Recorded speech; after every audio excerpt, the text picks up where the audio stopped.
Khlaikha hambai जों Tini norok saimano uskango 14 tarik जों Human Rights Commission ni tanyo kaisa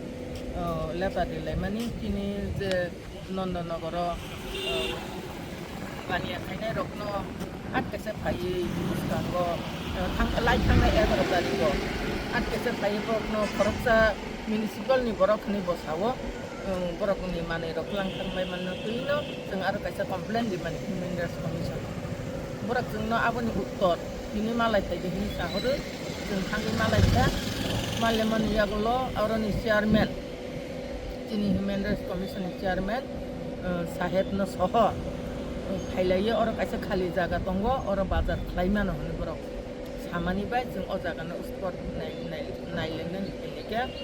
Tini chairman soho Human Rights Commission chairman bo phyla जों logo नायलेखा जों वानसुक लायनाय oboni Yagolo o ungkolok ni jagano or borokno tubui dukan didi naikne bo saga buka amni Yagolo जों वानसुक लायनाय or dite bahayinnaikya municipal corporation ni yo sahib malainai malai sintai bokok salainai tai kesa jaga bongko o jaga no bokok lainai aga da teksa jebol ba wan lainai aboni babino au Khlaikha hambai mari जों complain di mani logo na time di no जों no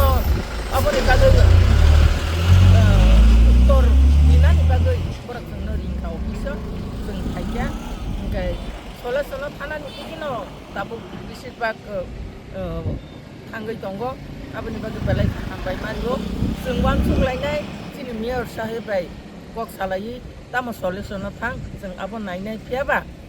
जों Tini borok je baniya khai tongmani borok je osohayung tongmani abono solution khainani bagino जों Tini oro basa laija Tini oro tonggo Tini MLA kok sopna Tini MDC plus Tini TWF ni GS buku kita Tini Sopna Tidia Agartala tahun komite vice president Tini buku sodala Tini Sopna Tidia yang bobo Nanda Nagar ni luka lengui tonggo apne bagai sing ikut Tini Khlaikha kok Khlaikha